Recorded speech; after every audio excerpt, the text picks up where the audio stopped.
Okay, welcome to another video lecture. Today we'll discuss economic development, a global perspective, introduction. So this is chapter 1 from the book of Economic Development by Michael Todaro and Stephen Smith. So how the other half live? That is the question. So as people through the world wake up each morning, we do so under different circumstances. Now, we're lucky enough to live comfortably. But there are others who live in absolute poverty, unable to meet the minimum levels of income, food, shelter, clothing, healthcare. Two-fifths of the world's population live on less than 100 pesos a day. Diba? Imagine. We have here statements on what poverty looks like in their own words. So we have here a woman from Uganda. She said that when one is poor, she has no say in public. She feels inferior. She has no food, so there is famine in her house, no clothing, and no progress in her family. We have here another. For a poor person, everything is terrible. Illness, humiliation, shame. Okay? We are cripples. We are afraid of everything. We depend on everyone and no one needs us. We are like garbage that everyone wants to get rid of. So the universal theme here is that when you look at it, poverty is not just the lack of income. It's more than that. It's multidimensional. And so is the study of economic development. But what is um, economics and development studies, diba? That is the question. We have different approaches in economics. We have the traditional economics, which emphasizes on utility, profit maximization, market efficiency, the determination of equilibrium, just like what we've discussed in previous chapter. That is the traditional neoclassical economics. But we also have the political economy. Itong political economy, it views economic activity in its political context. It attempts to merge economic analysis with practical politics. So yun. But development economics, it has a greater scope than these two. Okay? Greater than traditional neoclassical economics and political economics. Okay. It's because development economics, it studies how economies are transformed from stagnation to growth, from low income to high income, to overcoming problems of absolute poverty. So really, it has a greater scope. So why study development economics? Okay. So we have here critical question. It's in the book. Okay. So some critical questions would include what is the real meaning of development? Okay, which we'll discuss here in chapter 1.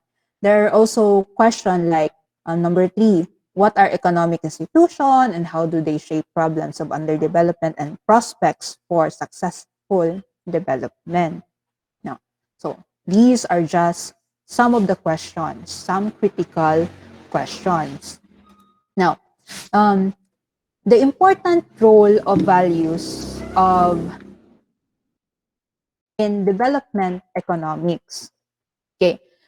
Economics, as you know, is a social science, diba? It's concerned with human beings. So it is necessary when we tackle issues on human beings, it is necessary to recognize the ethical or the normative value premises on what is desirable and what is not, which are the central features in economic discipline and, of course, in development.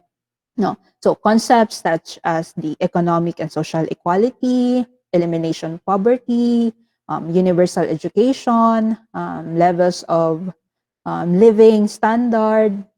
Okay. So these form parts in um, concerns for development economics. So it cannot be value free, no? Compared to other science like physics or chemistry. So it is important that um, in these studies, it should be evaluated under underlying assumption or value premises. Diba? So we have here a figure on world income distribution. So part A figure shows the world income distribution by percentile. Okay, so diba, per capita income is greater in the richest countries, of course, and low in the poorest countries. Part B shows the regional shares of global income. Now, the large majority of people, okay, the top 20% in the global income distribution, where do they live? They live in the richest countries, while the bottom 60% live in countries like the sub-Saharan Africa, okay, or in Asia, okay. So the high income OECD, or the Organization for Economic Cooperation and Development, okay, the top 20%, okay, of majority of people, global income distribution, they live in the high income OECD. So yun. So economies as social systems and the need to go beyond simple economics. Okay. So, when we tackle economics and economic system, we should view it in a broader perspective, broader than the traditional economics. It should be analyzed in the context of social, no, social system. So, what comprises the structure of society ba? 'Di ba? It includes value, attitude, tradition.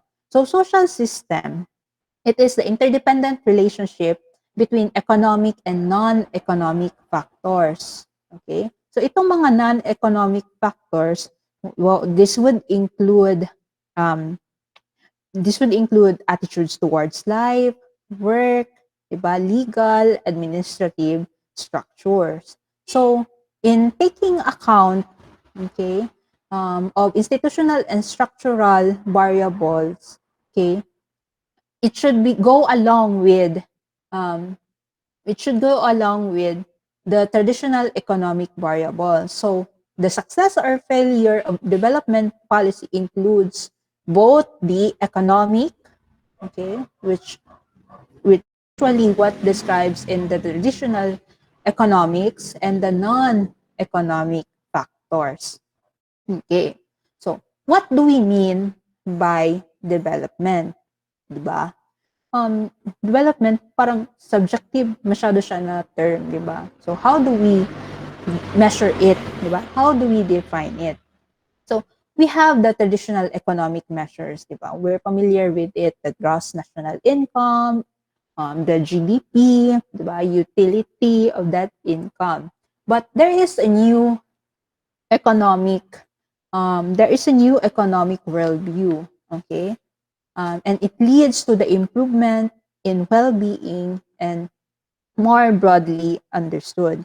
It's because during the post-colonial development in the 1960s, 1970s, although there is economic growth, but the levels of living in the masses of people remain unchanged. Okay, so there is the redefinition of development. Okay, they redefine it in terms of reduction of poverty, inequality, and employment. So what became the new common slogan for the development is the redistribution from growth. Okay, and here we have a Amartya Sen's capability approach. Ano to itong capability approach when we tackle on what is the meaning of development, di ba? So, the view on income and wealth are not ends in themselves, but an instrument for other purposes. Okay? So, yun ang idea ni Amartya Sen. And he is a Nobel laureate in economics. So, he argues the capability to function is what really matters to the poor or non-poor person. So, according to Sen, the expansion of commodity production are valued not only for their own sake, but as means for human welfare and freedom. So, according to Sen, sabi niya, poverty cannot be measured solely on income or even utility. No? But what matters is not the thing the person has, okay, but what a person is or can be or does, di ba? Ano ang ano niya? Ano ang capability niya? 'Yun ang yun ang idea ni Amartya Sen. Okay? And he has what he calls as functionings. Ano tong functionings? So, this is what a person does with the commodities given to him, okay, or the characteristic he possess or control. Okay? So, functionings, it can be viewed by being or doings. Okay? And it can be that functionings can go from being well nourished, no, well clothed, having self-esteem. Okay? Ano, yun ang pwedeng gawing functionings. Now, ano itong capability? Now, ang capability is the freedom, no? Freedom that a person has in terms of the choice of functionings. Okay. So, real income. So, in essence, ang income, of course, it's essential. But to convert the commodities that you acquire because of your income into functionings, um, is what really matters, no? This may be health, education. That's why when we tackle development economics, they really put emphasis on education in health.